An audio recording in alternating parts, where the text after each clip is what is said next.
शोभा या चॅनलमध्ये आपल्या सर्वांचं खूप खूप मनापासून स्वागत। पाहूया आज मी कोणती रेसिपी अपलोड करते। पहा तर मग रेसिपी। मी आज हिवाळा स्पेशल रेसिपी बनवते। डिंक वापरून मी आज डिंकाचा शिरा बनवते। हिवाळ्यामध्ये डिंकाचा वापर अवश्य करावा। डिंकामध्ये भरपूर गुणधर्म आहेत, म्हणून मी पौष्टिक शिरा बनवते। मी 50 ग्रॅम डिंक घेतलेला आहे। डिंक चांगल्या प्रतीचा घ्यावा। पॅन मध्ये 2 चमचे तूप घेते। डिंक तुपामध्ये तळून घेते। डिंक तळून तयार।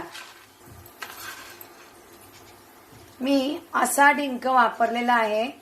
दुसरा सुद्धा डिंक येतो, त्याचा रंग थोडा वेगळा असतो। तूप उरलेला आहे, त्यामध्ये काजू आणि बदामाचे काप तळून घेते। कोणतेही ड्रायफ्रूट वापरू शकता। काजू आणि बदामाचे काप तळून तयार। बेदाणे तुपावर तळून घेते। बेदाणे तळून तयार। तळलेला डिंक मिक्सरला फिरवून घेते। मिक्सरला वाटलेला डिंक।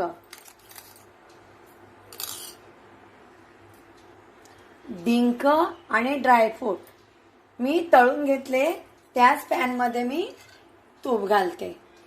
1 चमचा तूप, लागलं तर तूप ऍड करू शकतो आपण। 1 वाटी रवा घेतलाय। शिरा उपमा बनवतो तोच रवा आहे। रवा मी मिक्सरला थोडा फिरवून घेतलेला आहे। अगदी बारीक असा रवा केलेला नाही, पण थोडा फिरवून घ्या, म्हणजे मऊसूत शिरा होईल। 1 वाटी रवा।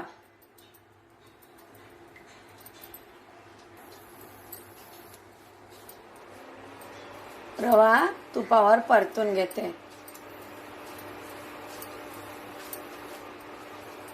वर्ल्ड ऑफ शोभा चॅनलवर डिंक वापरून रेसिपी बनवून अपलोड केलेले आहेत। ज्यांनी कोणी पाहिल्या नाही त्यांच्यासाठी सांगते, पाहू शकता। गॅसची फ्लेम लो ठेवून मी रवा तुपावर भाजून घेते। जितका रवा आपण चांगला भाजू तितका आपला शिरा खूप छान होणार आहे। रवा व्यवस्थित भाजून झालेला आहे। आता मी शिरा बनवताना अर्धी वाटी गव्हाची कणिक वापरते। 1 चमचा तूप।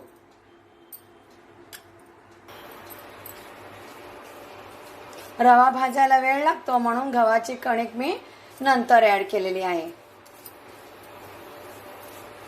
गव्हाची कणिक सुद्धा भाजून घेते।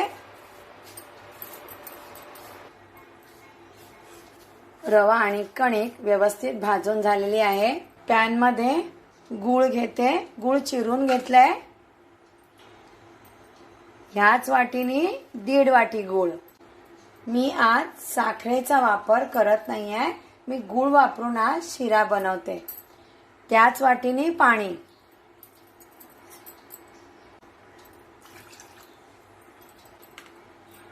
तीन वाटी पाणी। मी या वाटीने 3 वाटी पाणी घेतलंय। प्रत्येक रवा आणि प्रत्येक गव्हाची कणिक पाण्याचं प्रमाण जास्त कमी लागू शकतं। तितपत आपल्याला मऊसूत शिरा हवाय तेवढं पाण्याचं प्रमाण घ्या। गूळ पाण्यामध्ये विरघळून घ्यायचं आहे, म्हणजेच गुळाचं सिरप बनवते। हिवाळा आहे, गूळ थोडा आपल्याला शरीराला आवश्यक आहे, म्हणून हे गुळाचं सिरप तयार। गुळाचं बनवलेलं सिरप स्ट्रेनरने गाळून घेते। वाटलेला डिंक,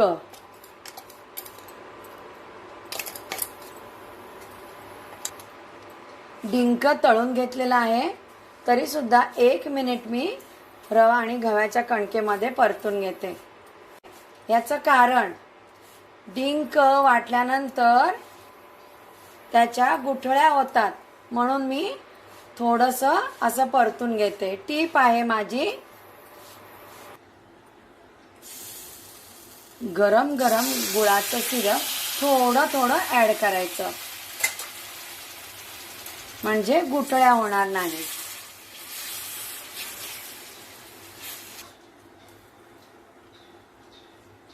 आणखी थोडं सिरप ओतते आणि पटकन फिरवते.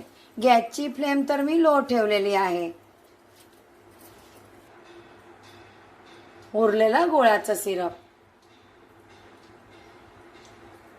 मिक्स करते. तुपावर तळलेले ड्रायफ्रूट, बेदाणे,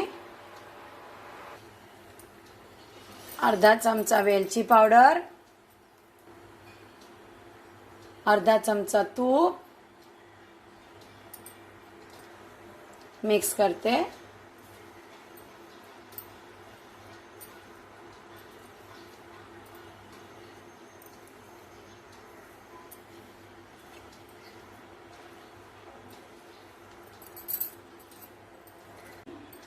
दोन मिनिटासाठी झाकण ठेवते. झाकण काढते.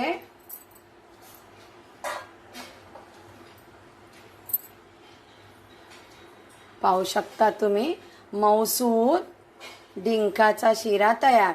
साखरेचा वापर केला नाही. गुळाचं प्रमाण कमी अधिक तुम्ही करू शकता.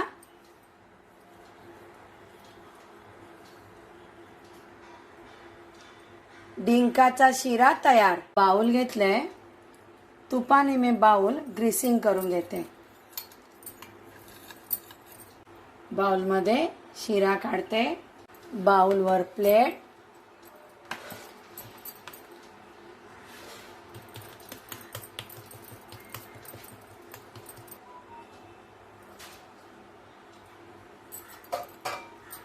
डिंकाचा शिरा. रेसिपी आवडली तर रेसिपीला लाईक करा. रेसिपी शेअर करताय शेअर करा. अशा छान आणि व्हेरिएशन रेसिपी मी घेऊनच येणार आहे. नमस्कार.